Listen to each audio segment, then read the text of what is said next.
Excuse me, doctor. Could you please examine my son? His fever is 104. Dr. Bellworth's lip curled. Jesus Christ. Did you crawl in from a shelter? You reek! Shut your mouth! I don't treat welfare trash! Doctor, please. He's just a baby. Security, drag this ghetto out before she infects my real patients. The mother stood frozen, her burning child trembling against her chest. Phones came out. A teenager live-streamed. A white couple laughed openly. Someone whispered, "About damn time." Nobody stood up for her. But not one soul in that room could have imagined that in just 20 minutes, every single one of them would be on their knees, begging this woman for forgiveness. To understand how that moment happened, how a mother ended up frozen in a fluorescent-lit waiting room while a doctor screamed slurs at her sick child, you have to rewind 8 hours.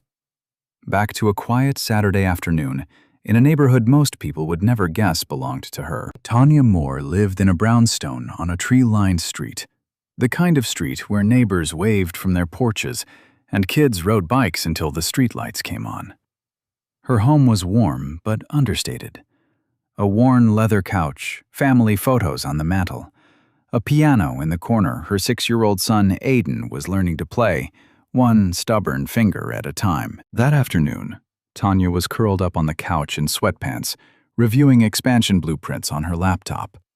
Sunlight spilled through the bay window, catching the steam rising from her coffee.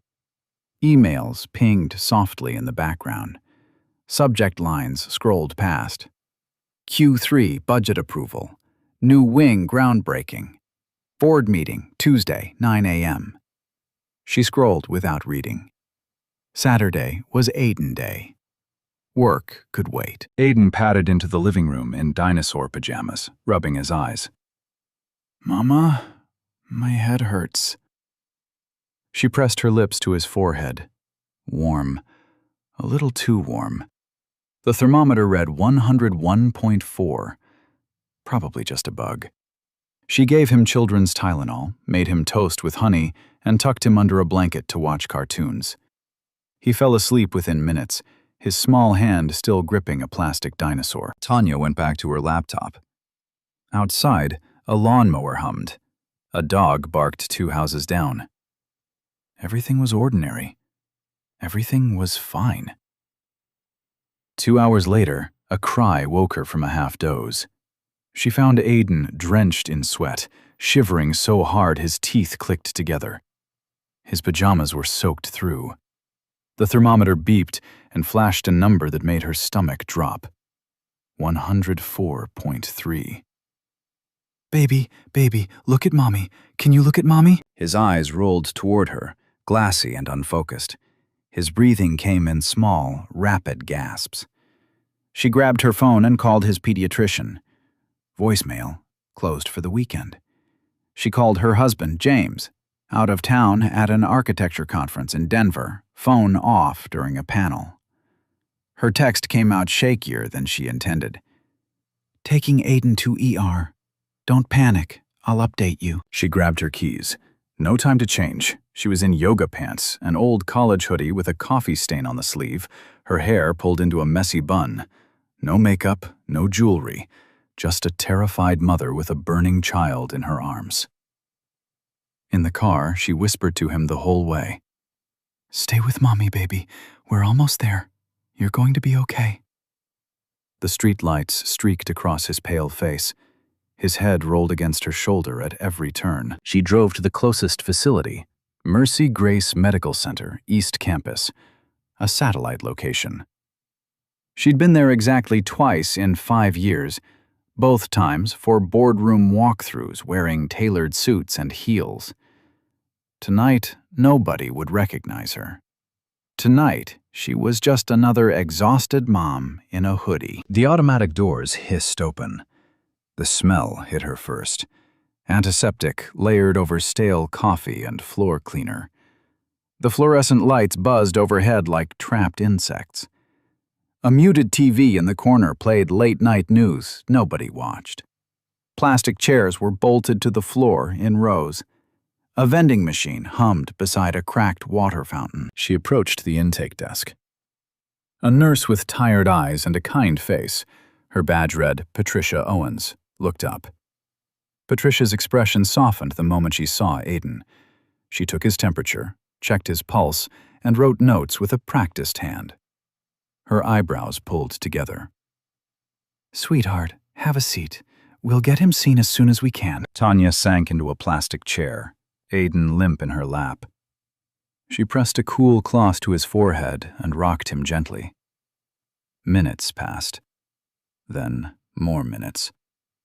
The clock on the wall ticked loud in her ears. Then she noticed something. A white couple walked in with a toddler who had a small rash on his cheek. They were called back within 10 minutes. Another family arrived after them, their teenager holding an ice pack to his wrist. Called back within 15. Tanya checked the clock. They'd been waiting 42 minutes. Aiden's breath was getting shallower against her chest. She stood up. Tanya walked to the nurse's station with Aiden still in her arms. Her voice was soft but steady. "Excuse me. My son has been waiting almost 45 minutes. His fever is over 104. He's barely responsive. Can someone please see him?" Patricia looked up from her computer. Her mouth opened, then closed. Her eyes flickered toward a door at the back of the ER, then back to Tanya. "Let me get to the doctor. Just one moment, sweetheart."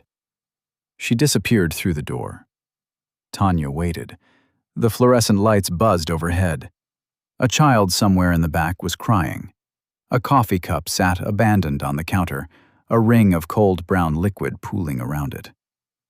Then the door swung open, and Dr. Craig Bellworth walked out. He was tall, silver-haired, mid-50s. His white coat was crisp, starched to perfection. A stethoscope hung around his neck like jewelry. He moved with the easy arrogance of a man who had never been told no in his life. His eyes scanned the waiting room the way a landlord scans a property he's already decided to evict. They landed on Tanya. Lingered. Traveled from her messy bun, down her faded hoodie with the coffee stain, to her scuffed sneakers. His mouth tightened at one corner. Not quite a smile, not quite a sneer. Something colder than both. He walked past her, called out a name from the clipboard in his hand. "Henderson? The ankle sprain?" A white teenager stood up from across the room, limping dramatically, his father supporting his elbow. They had arrived 20 minutes after Tanya. Bellworth greeted them warmly, clapped the father on the shoulder, and led them toward the back. Tanya stepped forward. "Doctor, please, my son has been waiting since—" Bellworth turned slowly. He looked at her like she was a stain on his carpet. "Ma'am, sit down. I'll get to you when I get to you." "His fever is 104. His breathing is—" "I said sit. Down." He disappeared through the door with the teenager. Tanya stood there, Aiden's small body burning against her chest. She felt heat rising behind her eyes and forced it back. Now was not the time. She returned to her chair. Patricia walked past, carrying a clipboard. Their eyes met for half a second. Patricia's face was twisted with something Tanya couldn't quite read. Guilt, maybe, or fear, or both. 15 minutes passed, then 20. Aiden whimpered against her shoulder. His lips were cracking. His skin had gone from burning hot to an awful, waxy pale. Tanya pressed 2 fingers against his throat. His pulse was racing, too fast, too thin. She stood up again. This time, Bellworth was at the nurse's station, laughing at something on his phone. He didn't look up as she approached. "Doctor, I need you to examine my son. Right now. His heart rate is elevated. His breathing is shallow. He's barely conscious." Bellworth finally raised his eyes. He sighed. A long, theatrical sigh, the kind you'd give a child asking the same question for the 5th time. "Lady, I am the physician here. You are not. I will decide what constitutes an emergency in my ER. Do you understand those words? He needs his mother to calm down and stop diagnosing him off Google. He turned to Patricia. Give the kid some Motrin. Note it in the chart. Next patient. Patricia hesitated. She looked at Aiden. Really looked. She could see what Tanya could see. The glassy eyes, the shallow chest, the bluish tint beginning at the edges of his lips. Doctor, maybe we should at least run a CBC? His color doesn't look... Bellworth's head snapped toward her. His voice dropped to something cold and mean. Patricia, when you earn an MD, you can make medical calls. Until then, you hand out Motrin and shut your mouth. Understood? Patricia flinched. Her face went pink. She nodded without speaking, turned, and walked quickly toward the supply room. Tanya watched her go, watched the way her shoulders hunched, watched the way her hand trembled on the door handle. That wasn't the flinch of someone surprised by cruelty. That was the flinch of someone who had been broken by it before. Something clicked in Tanya's mind, quiet and sharp. She filed it away. She went back to her seat, rocked Aiden, waited. And she watched. Over the next 40 minutes, she watched Bellworth work the waiting room like a host at a dinner party. He laughed with a white father about a Saints game while examining the man's son's sprained wrist. He was gentle and warm with a white toddler who had a mild ear infection, making silly faces until the little girl giggled. He patted a white grandmother's hand as he reassured her about her grandson's stitches. Then he walked past a young black man in the corner holding a bloody towel around his hand. Didn't even slow down. Tanya's hand found her phone in her hoodie pocket. She opened the Notes app. Her thumbs moved quietly, methodically. 9:47 p.m. White male, ankle sprain, seen immediately despite arriving 20 minutes after us. 10:03 p.m. White female toddler, ear infection, seen in 8 minutes. 10:18 p.m. White male, sprained wrist, seen in 12 minutes. 10:22 p.m. Black male, bleeding hand, ignored. She kept typing. Timestamps, descriptions, direct quotes. Every single word Bellworth said.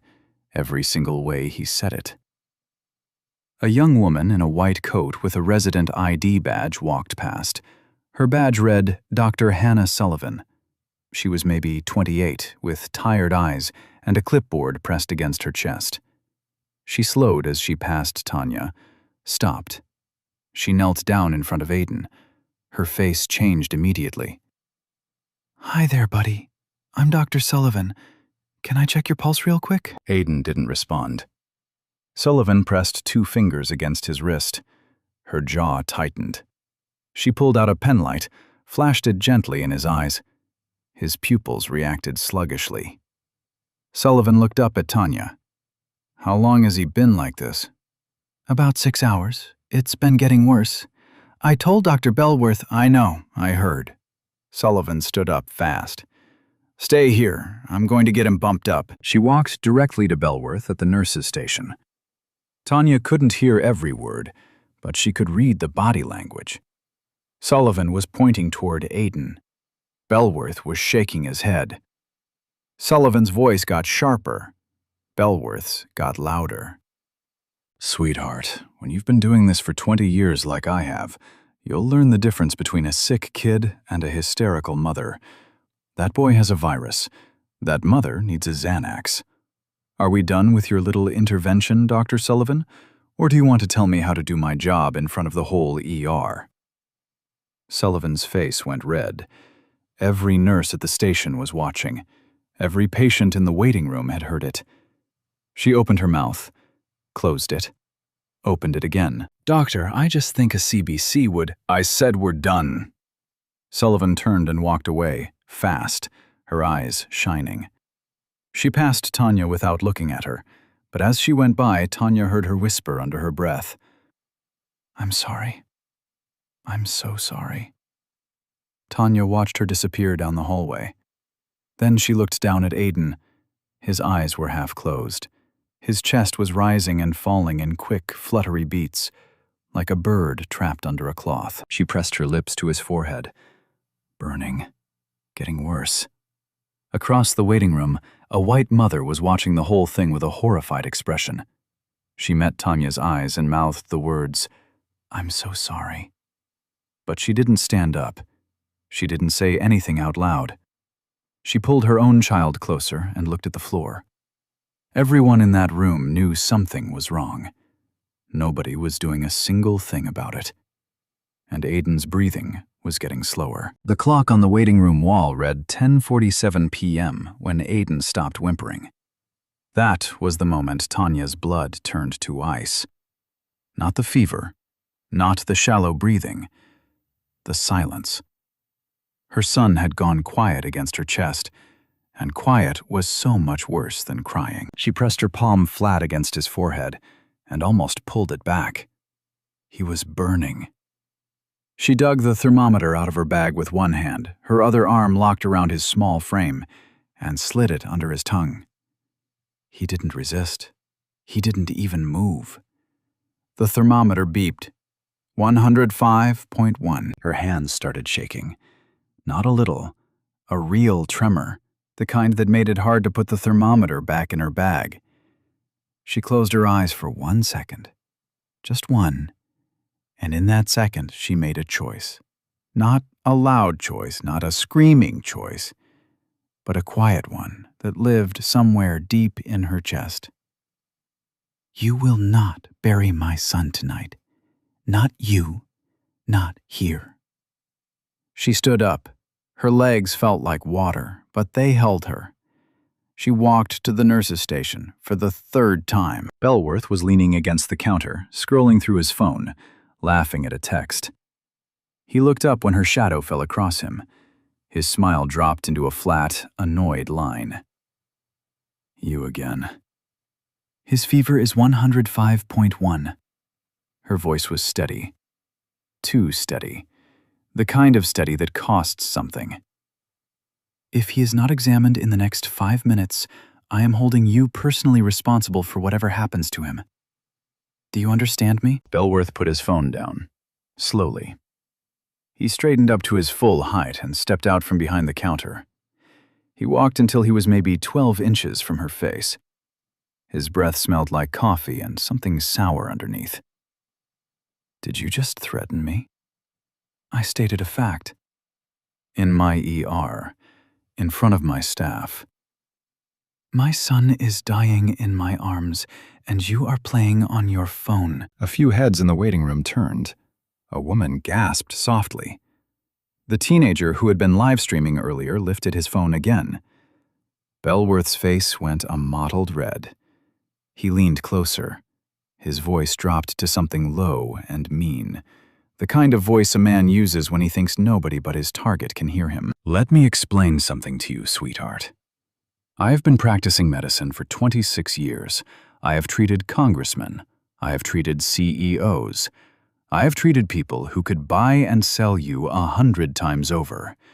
And you walk into my emergency room in a Goodwill hoodie, dragging a sick kid like I owe you something, and you have the nerve to raise your voice at me?" "I didn't raise my—" "Shut up." His finger came up and stopped an inch from her face. "People like you always think screaming gets you to the front of the line. Well, not in my house. Not tonight. You sit down, you shut your mouth, or I will have you removed. Do I make myself clear?" Tanya didn't move, didn't blink. Aiden's small breath fluttered against her collarbone. "Examine my son." Bellworth's eyes went wide with something like disbelief. Then he laughed.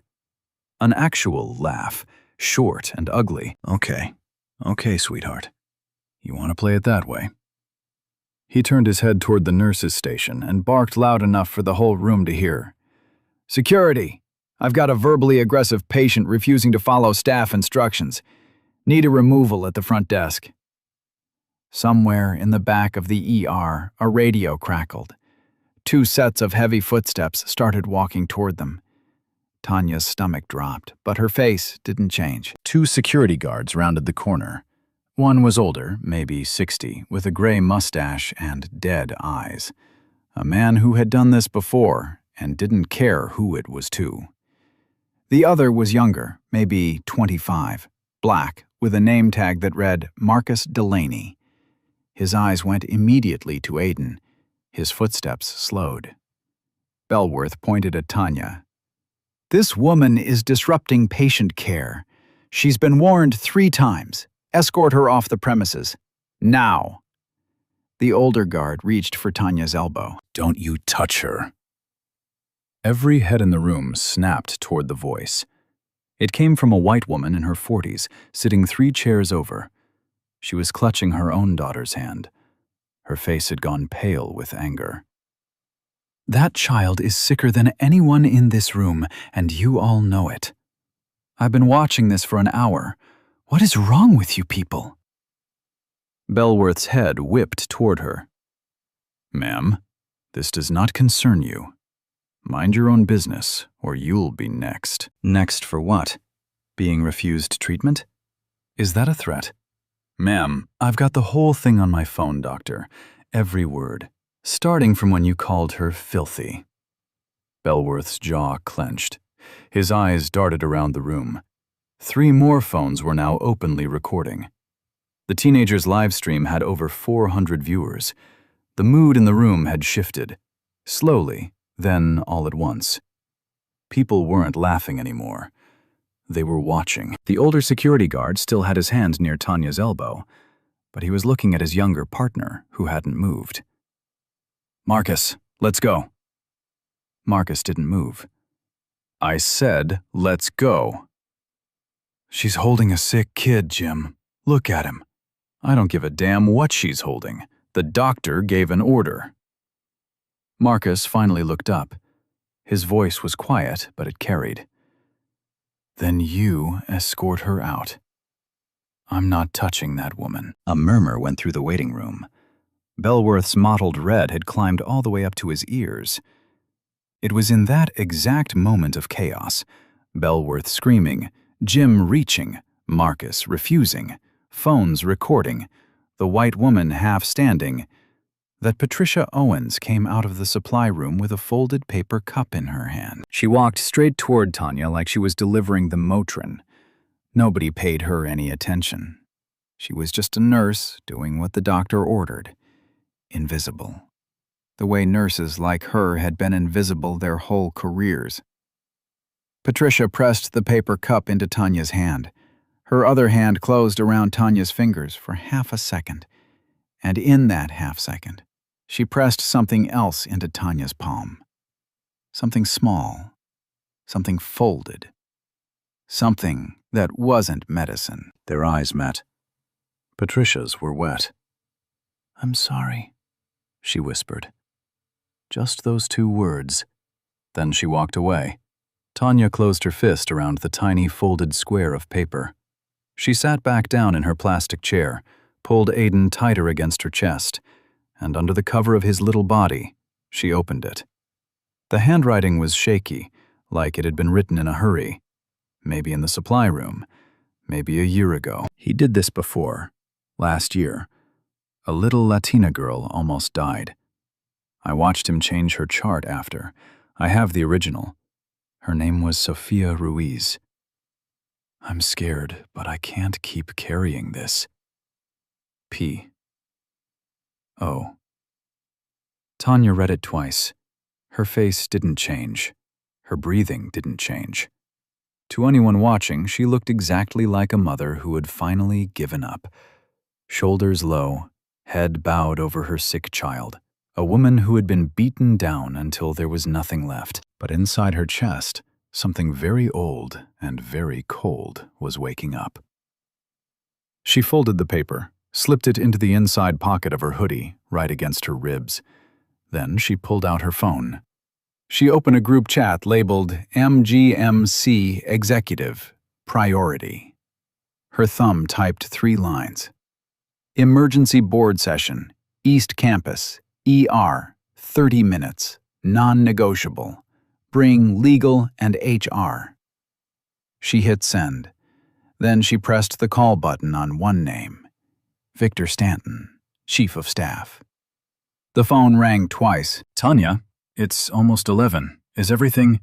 Victor, listen to me carefully. I'm at East Campus ER with Aiden. He has a 105 fever, and a doctor here has refused to examine him for 2 hours. I have just been handed evidence of a prior medical cover-up by the same physician. I need you, Elaine, and 2 board members in this waiting room in 30 minutes, not 31.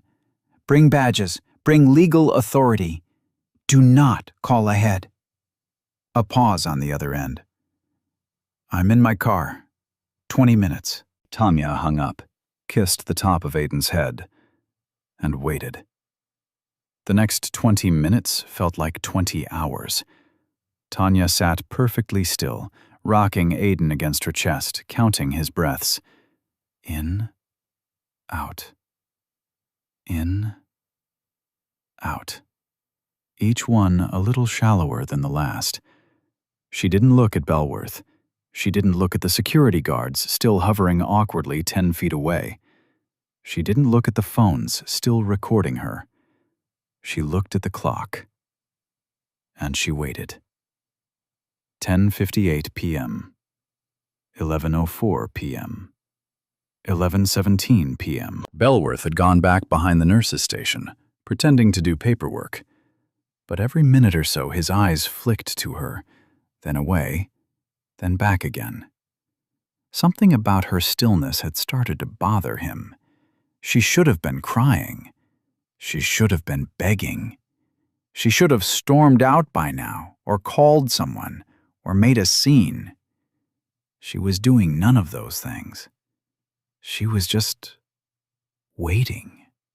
At 11:31 p.m., the automatic doors at the front of the ER hissed open. A woman in a black trench coat thrown over what looked like pajamas walked in first. Mid-50s, sharp silver bob, reading glasses pushed up on her head. Her heels clicked against the tile like gunshots. Behind her came a man in a suit jacket thrown hastily over a golf polo. Tall, gray-haired, face grim. Behind him, 2 more men in business casual, moving fast. Behind them, a younger woman with a tablet already open in her hands, walking so fast she was almost jogging. 5 people. 5 suits. At 11:31 p.m. on a Saturday night, walking through a pediatric emergency room with a kind of purpose you only see in courtrooms and war rooms. Every single head in the waiting room turned. The teenager with the live stream sat up straight. The white woman who had defended Tanya pressed her hand to her mouth.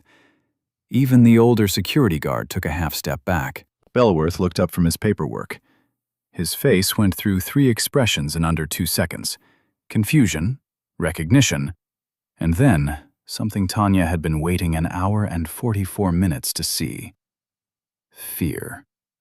Because Belworth knew Victor Stanton. Every doctor in the Mercy Grace system knew Victor Stanton, Chief of Staff, the man whose signature appeared on every promotion, every contract, every disciplinary letter. The man you did not want to see walking into your ER at 11:31 p.m. on a Saturday. Stanton didn't look at Belworth, didn't even glance in his direction. He walked past the nurse's station, past the security guards, past the rows of plastic chairs, and straight to the woman in the coffee-stained hoodie holding a barely breathing child. He knelt down in front of her chair. "Tanya, I'm here. I'm so sorry. How is he?" Tanya's voice cracked for the first time all night. Just once. Just on one word. "He's dying, Victor." Stanton's head snapped up. "Elaine, now!" The woman in the trench coat, Elaine Crawford, head of legal, was already on her phone, walking fast. "I want a senior pediatrician to attend this ER in 3 minutes. I don't care who you wake up. 3 minutes." One of the board members was already dialing. The other had walked directly to Patricia Owens at the desk and was quietly asking for the night's patient logs, security footage timestamps, and every document with Dr. Bellworth's signature on it from the past 12 months. Bellworth stepped out from behind the station. His voice came out higher than usual. "Victor? Victor, what's happening? Who are these people? This is highly irregular. I'm in the middle of a shift. I can't have civilians." Stanton stood up slowly. He turned, and when he looked at Bellworth, his face was the face of a man who had already made up his mind about everything that was going to happen next. He walked across the waiting room until he was standing in the middle of it, equidistant from Bellworth, from Tanya, from the nurses, from the security guards, from the phones that were all, every single one of them, still recording. Then he spoke, loud enough for the live stream, loud enough for the cheap seats, loud enough to be heard in every single nightmare Craig Bellworth would have for the rest of his life. "Dr. Bellworth, the woman you just refused to treat, the woman you called filthy, the woman you called welfare trash, the woman you called a ghetto bitch in front of 30 witnesses and a live stream with 400 viewers." He paused, let it land. "That is Tanya Moore. She is the Chief Executive Officer of Mercy Grace Medical Center. She is the reason this hospital exists. She signs your paycheck, Dr. Bellworth. She signs my paycheck. And, as of 30 seconds ago, she is the last person you will ever answer to in this building." The silence that followed was not a normal silence. It was the silence of 40 human beings simultaneously forgetting how to breathe. Bellworth's mouth open. No sound came out. A cup of coffee somewhere on the nurse's station tipped over and spilled onto the floor. Nobody moved to clean it up. And on the live stream, the viewer count had just climbed past 2,000. Bellworth found his voice, but it wasn't his voice anymore. It was something smaller, thinner, climbing higher with every word. Victor, there's been a misunderstanding. I couldn't possibly have known. She didn't identify herself. She didn't say anything. She was dressed like a mother." Stanton's voice was flat. "She was dressed like a mother whose child was dying. Which, as it turns out, is exactly what she was." "Victor, please, if you'd just let me explain the triage protocol." "Craig." Stanton turned to face him fully. "There is no version of triage protocol that includes the words ghetto bitch. There is no version of it that includes welfare trash. There is no version where you refuse to examine a child with a 105 fever for 2 hours because you don't like how his mother is dressed. Don't insult me. And don't insult the 30 people in this room who just watched you do it." Behind them, a pediatrician attending Tanya recognized, Dr. Hannah Sullivan, the young resident, was already scooping Aiden out of Tanya's arms and rushing him toward a treatment room. Another nurse had an IV kit ready before they even reached the bed. Within 90 seconds, Aiden had a line in his arm, oxygen on his face, and 3 medical professionals working on him with the urgency he should have received the moment he walked through the door. Elaine Crawford stepped in front of Bellworth with a tablet held up like a shield. "Dr. Bellworth, I am Elaine Crawford, General Counsel for Mercy Grace Medical Center. I am informing you, verbally and for the record, that you are suspended from clinical duties effective immediately, pending investigation. Your hospital credentials are revoked as of this moment. Your access badge will be deactivated before you reach the parking lot. You are not to speak to any staff member, patient, or family member on your way out. Do you understand?" Bellworth's face had gone the color of wet paper. "You can't. I'm a senior attending. I have rights. I have a contract." "Your contract is on page 47 of my tablet. I've already flagged the termination clauses. We'll discuss them Monday through your attorney. For now, Mr. Delaney and Mr. Henderson will escort you off the premises." The 2 security guards stepped forward. Marcus Delaney, The young blackguard who had refused to touch Tanya 40 minutes earlier was now the one asked to remove Bellworth. He did it without saying a single word. He just gestured toward the door with one hand, his face perfectly, professionally blank. Bellworth walked past the nurse's station in a daze, past the waiting room where every phone was still recording, past the white mother who had defended Tanya, who stared at him with her arms crossed, past the teenager whose live stream had just crossed 3,000 viewers, past Patricia Owens, who met his eyes once and then deliberately looked away. The automatic doors hissed open. Bellworth stepped out into the cold parking lot air, and that was the last time Craig Bellworth ever walked through the doors of a Mercy Grace Medical Center facility as a physician. Inside the treatment room, Dr. Sullivan was calling out numbers to a nurse. BP's 80/50, lactate's up. Let's get blood cultures, broad-spectrum antibiotics, saline bolus. Move, move, move. Tanya stood in the doorway. Her knees were shaking now, finally, after holding her up for 4 hours. Stanton put a hand on her elbow to steady her. They've got him, Tanya. They've got him. Sullivan looked up from Aiden's small body for half a second. Ma'am, Mrs. Moore, we're going to stabilize him. He's in early sepsis, but we caught it. Another hour and we wouldn't be having this conversation. But we did catch it, okay? Tanya nodded. She couldn't speak. Her hand found her mouth and stayed there. Behind her, Patricia Owens was already crying quietly into a tissue. Elaine Crawford was on the phone with the state medical board. One of the board members was requesting the past 3 years of Bellworth's patient complaint records, and in a quiet corner of the waiting room, the white mother who had stood up for Tanya sat back down, pulled her own daughter close, and whispered into her hair, "Remember this, baby. Remember what a brave woman looks like." Aiden slept. His small chest rose and fell under crisp white sheets, an IV dripping slow and steady into his arm. By 3 a.m., his fever had broken.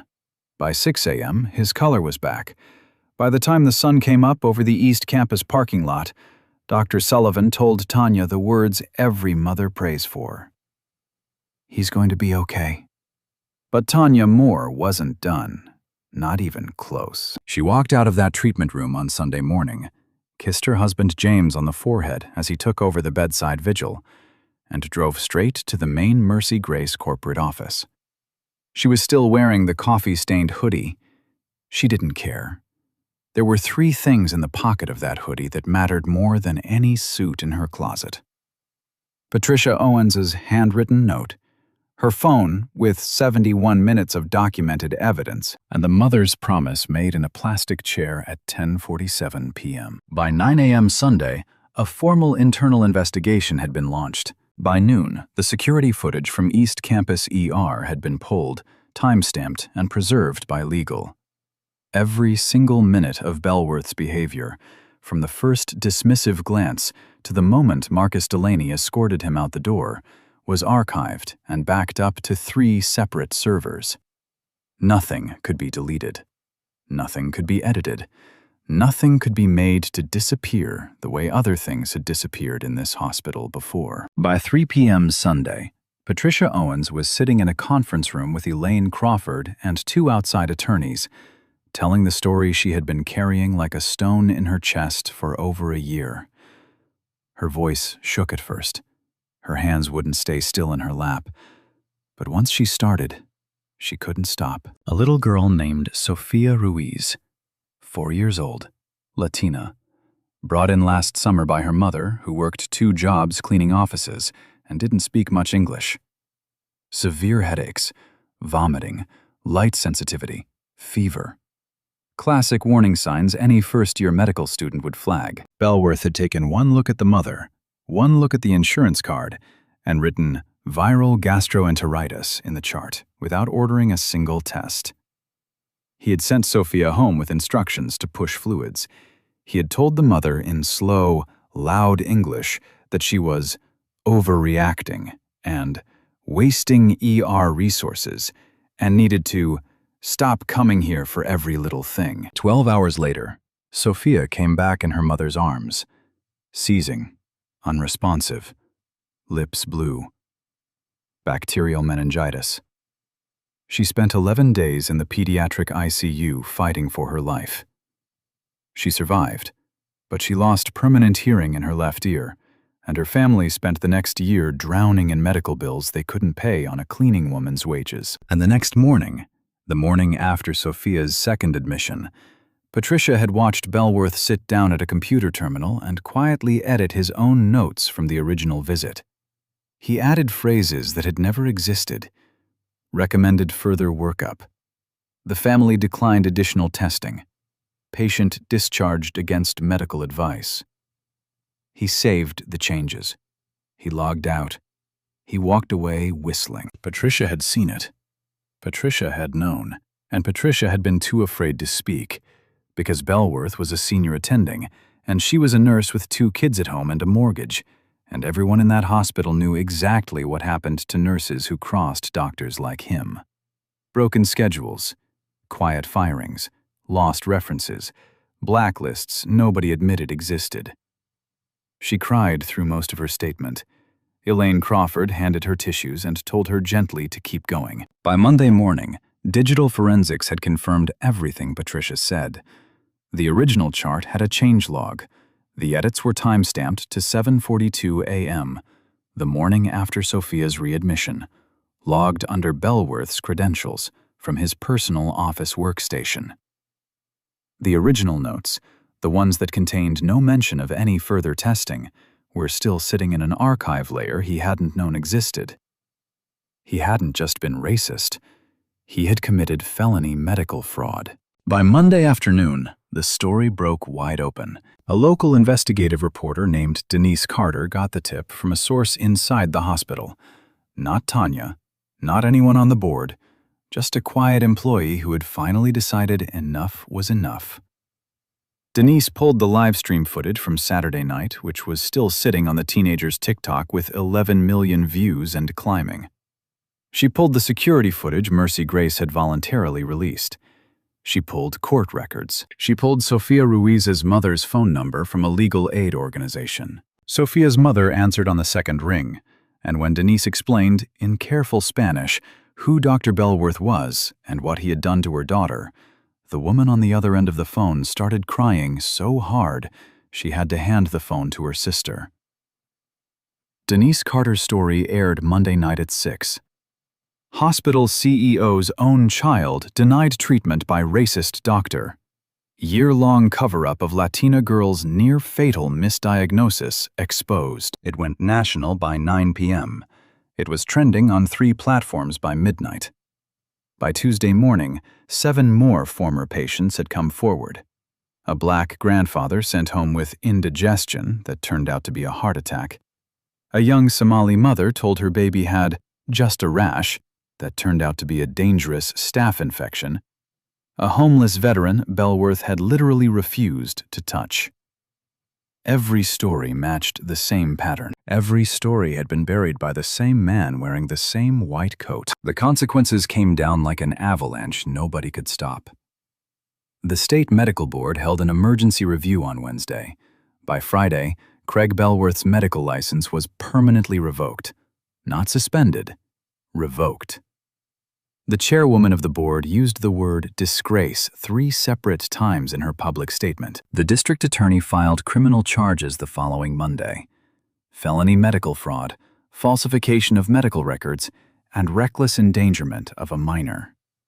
Bellworth surrendered himself on a cold Tuesday morning, his attorney beside him, his face gray as cement. Sophia Ruiz's family filed a civil lawsuit first.